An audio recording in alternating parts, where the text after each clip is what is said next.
উৎসবের রাতে হারোয়ায় দুটি পৃথক পথ দুর্ঘটনায় আহত ৮, মৃত ১। উৎসবে মাতোয়ারা ছিল গোটা হারোয়া, কিন্তু সেই খুশির রাতে দুটি মর্মান্তিক পথ দুর্ঘটনায় মুহূর্তেই বদলে গেল চিত্র। উত্তর চব্বিশ পরগনার বসিরহাট মহকুমার হারোয়া থানার অন্তর্গত আটঘরা এবং কুলটি এলাকায় রাতের দুর্ঘটনায় আহত হলেন মোট ৮ জন, প্রাণ হারালেন এক যুবক।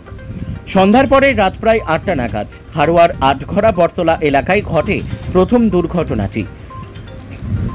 মাদারতলা রোড ধরে দুটি বাইক বিপরীত দিক থেকে বেপরোয়া গতিতে আসছিল। প্রত্যক্ষদর্শীদের দাবি, এক প্রকার রেষারেষিতেই মুখোমুখি সংঘর্ষ ঘটে দুই বাইকের মধ্যে।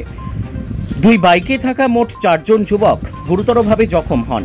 স্থানীয়রা সঙ্গে সঙ্গে তাদের উদ্ধার করে নিয়ে যান হারোয়া গ্রামীণ হাসপাতালে। সেখানে চিকিৎসকেরা একজন যুবককে মৃত বলে ঘোষণা করেন, বাকি ৩ জন এখনও চিকিৎসাধীন। তাদের মধ্যে একজনের অবস্থা আশঙ্কাজনক বলে জানা গিয়েছে। এর কিছুক্ষণের মধ্যেই রাতেই দ্বিতীয় দুর্ঘটনা ঘটে কুলটি ভাষাপাড়া এলাকায়।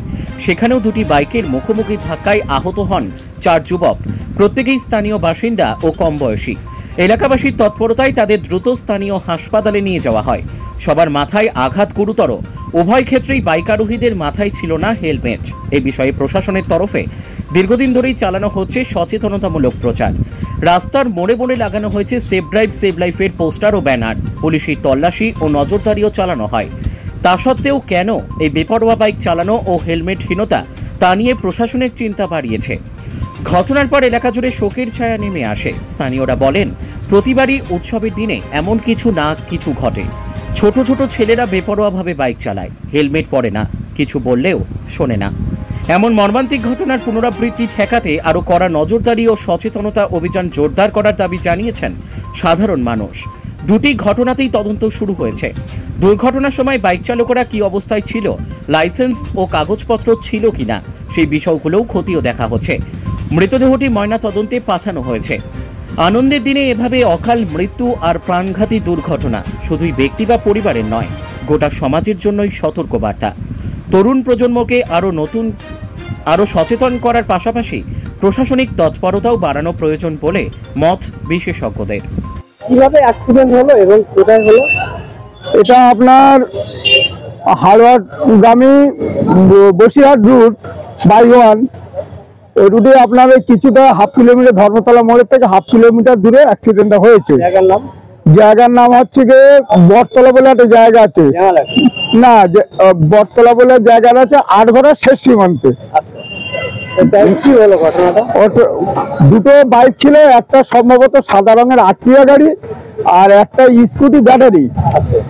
আমি মানে হারোয়াগামী আসছিলাম, আর দুটো গাড়ি ছিল, একটা হারোয়াগামী আসছিল, একটা হারোয়াগামী থেকে যাচ্ছিল। এই দুটো গাড়ি সামনাসামনি মানে সজোরে ধাক্কা মারে। সজোরে ধাক্কা মারার সঙ্গে সঙ্গে আনুমানিক ৪-৫ জন দুটো গাড়িতে মিলে ছিল, যে যার মতন স্পটে ছিটিয়ে পড়ে গেল। আমি আতঙ্ক হয়ে, মানে ব্লাড এত বেরোন বেড়েছে, আতঙ্ক হয়ে সঙ্গে সঙ্গে এলাকার ছেলেপিলে কিছুটা দড়িয়ে আসলো। দেখলাম, তাদেরকে বললাম, বাবা তোরা যেভাবে হোক একটু হসপিটালে পাঠা। রাস্তার গাড়িগুলো ধরে হসপিটালে পাঠালাম। আমি আল্লাহর কাছে দোয়া করি তারা সুস্থ হয়ে যাক, তারা মায়ের কোলে ফিরে যাক। তবে দুর্ঘটনার কারণ যদি ওদের গতিবেগ লিমিট থাকতো তো মনে হচ্ছে এই ঘটনা ঘটতো না। হেলমেট ছিল মাথায়? হেলমেট ছিল কিনা রাত্রির বেলা তো আমি অত খেয়াল করিনি। 4 জনকে আজ বলেছে ট্রান্সফার করা হচ্ছে। তারপরে আমরা উদ্ধার করে হারোয়াতে নিয়ে আসি। হারোয়ায় নিয়ে আসার পরে ওদেরকে হারোয়া ডাক্তারবাবু ট্রিটমেন্ট করলো, কিন্তু এখান থেকে তো রাখা সম্ভব না, সঙ্গে সঙ্গে রেফার করলো। হারোয়া থানার পুলিশে যতটুকু সহযোগিতা করেছে, তারা এসে মানে এত আম পাবলিক, ওদের আত্মীয় স্বজন কেউ নেই, কিন্তু যথারীতি প্রশাসনের থ্রুতে ওদের আর্যিকর রেফার করেছে। তাদের নাম পরিচয় জানা? তাদের নাম পরিচয় মানে এখন জানা যাচ্ছে, হ্যাঁ এখনো জানা যায়নি, তবে জানা যাবে, হয়তো চেষ্টা চলছে। আর হচ্ছে 4 জনেরই অবস্থা খারাপ? 4 জনেরই, তার মধ্যে 3 জনের মানে অবস্থা খুব আশঙ্কাজনক। আপনার নাম? আমার নাম আনসার মোল্লা। আপনি গ্রামবাসী? আমি গ্রামবাসী, পথচারী। একটা অ্যাক্সিডেন্ট হলো দেখলাম, কি দেখলেন? হ্যাঁ, এই ভাষাপাড়ার ব্রিজ থেকে একটু আগে এসে একটা অ্যাক্সিডেন্ট হলো, বাইকে মুখোমুখি সংঘর্ষ। তো আমি এটা কি দেখলেন? হলো এই আধ ঘন্টা আগে। একটা বাইকে 1 জন ছিল, একটা বাইকে 3 জন ছিল। তিনজন যে বাইকটা ছিল, দুজন খুব গুরুতর, ওদের হসপিটালে পাঠিয়ে দিয়েছে প্রশাসন এসে। আর একজনের অবস্থা? আর একজনের অবস্থাও খুব ভালো না, বাইকগুলো দেখার মতো নেই, পরিস্থিতি খুবই খারাপ। কেন হলো মানে খুব জোরে চালাচ্ছিল? হ্যাঁ, বাইক তো জোরে চালাচ্ছিল। আমি এইটাই অনুরোধ করব, আমাদের ভাই বা ছেলে যারা অল্প বয়সে, এরা যেন সংযত হয়ে গাড়ি চালায়, কারণ বিপদ আসতে বেশি সময় না, বিপদ কার বলে আসবে না। সবার কাছে অনুরোধ যেন গাড়িটা আস্তে চালায়, কারণ আমাদের এই রাস্তাটায় পরপর প্রত্যেক মাসে 2-3টে করে অ্যাক্সিডেন্ট হচ্ছে, মারাও যাচ্ছে, বহুত লোক মারা গেছে, কিন্তু আমি বলে পাচ্ছি না। আমি কেন, আরো লোক বলছে, কেউ বলে পাচ্ছে না। সবার কাছে অনুরোধ, গাড়ি আস্তে চালান। আপনি কি দেখলেন?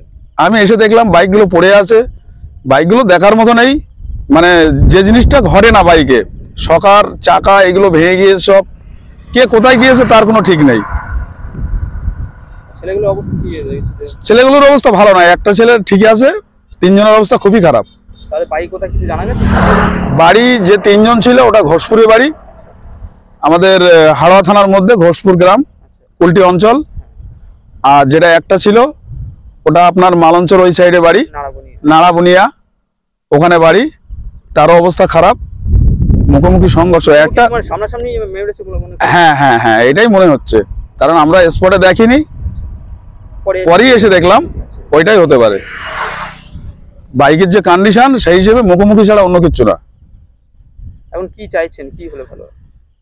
কি হলে ভালো হয় বলতে, আমাদের সবার কাছে অনুরোধ যেন গাড়ি ঘোড়াগুলো আস্তে চালায়, কারণ রাস্তায় বাম্পার হলে আরো ভালো।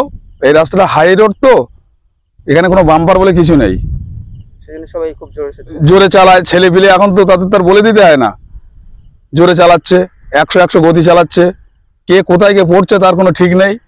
এই দিনকে একটা 4 চাকা খালে পড়ে গেল, আবার তারপরেই একটা বাইক অ্যাক্সিডেন্ট হলো, অ্যাক্সিডেন্ট হতেই আছে রাস্তাটায়। তো সবার কাছে অনুরোধ যেন গাড়ি আস্তে চালায়। আমার নাম শাহাদাত মোল্লা, আমার বাড়ি হচ্ছে সরুফুল, রাধানগর সরুফুল, কুলটি অঞ্চল, হাড়োয়া থানা।